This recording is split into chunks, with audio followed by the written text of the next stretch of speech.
Hey! Bienvenue dans ce nouvel épisode de C'est Pairs sur LinkedIn, la série YouTube qui te permet d'apprendre en même temps que moi à devenir un créateur LinkedIn. Dans cet épisode, tu vas découvrir comment est-ce que j'ai réussi à obtenir plus de 120 likes sur un seul post et comment j'ai réussi à faire un autre post, mais celui-ci avec un taux d'engagement phénoménal. Le premier post, c'est donc celui-ci. L'objectif ici était de faire un exercice du célèbre Justin Welch, un des meilleurs créateurs LinkedIn du monde, dans lequel il explique qu'il y a trois types de créateurs. Les créateurs qui parlent de leur expérience, il y a les créateurs qui parlent d'exploration et il y a les créateurs qui parlent de leurs analyses. Donc l'expérience, en gros l'idée c'est de se dire qu'on vient se passer comme une personne qui a beaucoup d'expérience et on vient raconter un peu notre savoir. Je me suis pas pris la tête, encore une fois, j'ai repris une des structures d'un des posts de Justin Welch. Si on regarde les analyses de ce post là, certes il n'y a pas eu beaucoup de likes, hein, on est à peu près, je crois on est à 22, voilà, mais si on regarde de plus près, eh bien, on se rend compte qu'on a eu énormément de commentaires et des commentaires qualifiés. Je vous laisse regarder, là je vous les mets sur l'écran. J'ai calculé, on est à peu près à 1% de taux de commentaires par rapport au nombre d'impressions du post, qui m'amène à la leçon suivante. C'est que faire des pas de côté, notamment là qu'on a pu le voir avec le système des parenthèses, c'est super intéressant. 2, que les listes d'analyse, ça marche plutôt bien, mais il faut bien penser par contre à vraiment condenser son savoir en un minimum de mots. Et enfin 3, les résumés, c'est vraiment top, ça permet d'engager les personnes, ça leur permet de ne pas avoir à réfléchir sur tous les éléments que vous avez abordés dans votre post et donc de venir commenter plus facilement. Je compte republier ce post là mais avec une nouvelle accroche parce que concrètement il n'y a pas eu beaucoup d'impressions et ça clairement c'est juste parce que l'accroche elle est pétée. Ensuite le second post, alors le second post c'était celui qui a eu pour objectif de tester l'angle analyste. Donc pour ça il faut faire des analyses. J'ai donc passé plus de 3 ou 4 heures à résumer vraiment encore une fois Justin Welch, toutes ses formations, tous ses contenus, etc. Vous savez à quel point je l'aime. Et donc pour la structure cette fois-ci, j'ai pas vraiment pris de modèle, il s'agit juste tout simplement d'une liste.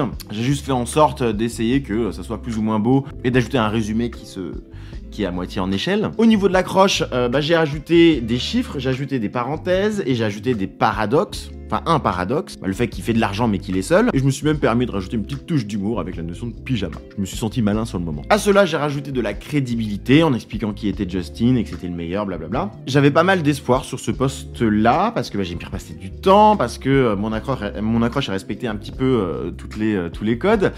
Et c'était un peu une déception parce qu'en réalité j'ai eu que 36 likes pour 2500 impressions, donc en vrai c'est pété, mais encore une fois je me console avec le nombre de commentaires, enfin pas le nombre de commentaires mais avec le type de commentaires, parce qu'il semblerait carrément qu'il y ait des personnes qui ont enregistré ce post là, ce qui est je pense sur ce type de post d'analyste vraiment le goal ultime, c'est que les gens enregistrent, ça veut dire qu'ils ont trouvé énormément de valeur. Et donc pour conclure, je pense que c'est à force de délivrer ce type de contenu à forte valeur ajoutée que je vais habituer ma communauté à ne louper aucun de mes posts. Donc je me dis qu'en gros les effets cumulés, ils vont venir dans le temps. Et qu'en plus, c'est pas si grave parce que cette analyse que j'ai fait pendant 4 heures, je vais pouvoir la réutiliser dans d'autres posts. Je me note quand même pour la prochaine fois où je vais réutiliser ces informations-là, de venir réfléchir à une nouvelle accroche, parce que là, concrètement, il n'y a personne qui a vu mon post. Et enfin, le troisième post, il s'agit de ma plus belle performance cette semaine, et je vais vous expliquer comment j'y suis arrivé. En fait, l'idée m'est venue en analysant l'historique de mes posts des 360 derniers jours dans l'outil Shield, et je me suis aperçu que mon meilleur post, qui avait obtenu plus de 1200 likes, c'était celui-là.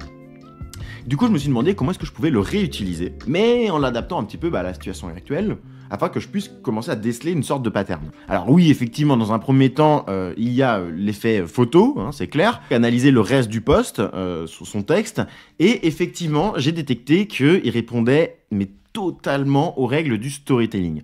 On a bien l'ennemi, donc c'est fou comment dans la vie on se met des barrières psychologiques, on a la situation initiale, on a l'impression que tout est compliqué, on a l'action, puis quand on passe à l'action, on se demande pourquoi on ne l'a pas fait avant, et on a la résolution, l'impensable devient alors notre quotidien. Et puis pour couronner le tout, on a la petite morale à la fin qui va bien, comme dans un film hollywoodien.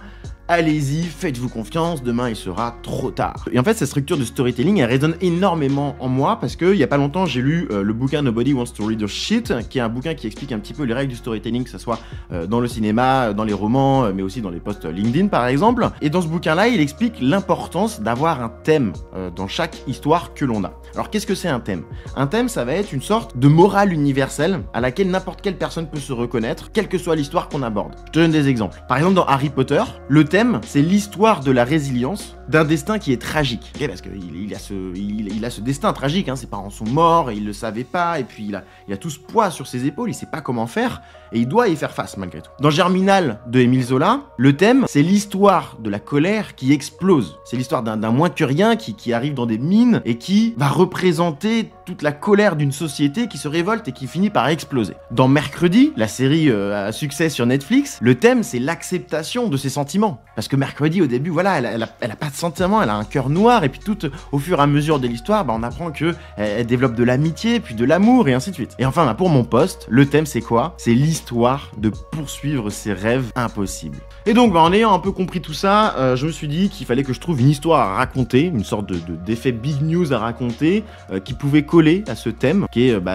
l'atteinte de nos rêves impossibles. Et c'est à ce moment-là que j'ai décidé de coller donc ce thème-là à l'histoire de mon déménagement. Donc, ce que j'ai fait, c'est que j'ai trouvé une photo avant, une photo après, j'ai fait une sorte de petit montage qui allait super bien, et j'ai tout simplement modifié juste la première phrase. Alors j'avoue, j'ai été un peu flemmard, mais je voulais juste m'assurer déjà qu'on avait bien un pattern, et l'idée ensuite, ça va être de reprendre ce poste-là et de davantage modifier le corps du texte pour comprendre les rouages. En termes de résultats, eh bien, c'est un succès, parce qu'au moment où je vous parle, on est à 121 likes et 8000 impressions pour un peu plus de 20 commentaires. Là, sur le coup, on a réussi à s'épaire. Je suis donc trop content. La moralité de l'histoire, c'est que, eh bien, analyser ces anciens posts, c'est primordial. Je sais pas pourquoi, c'est un blocage que j'avais. Allez, je te mets le dernier post que j'ai publié. Comme la semaine dernière, tu peux deviner le nombre de commentaires que j'ai obtenu et je te répondrai la semaine prochaine. Salut, ciao.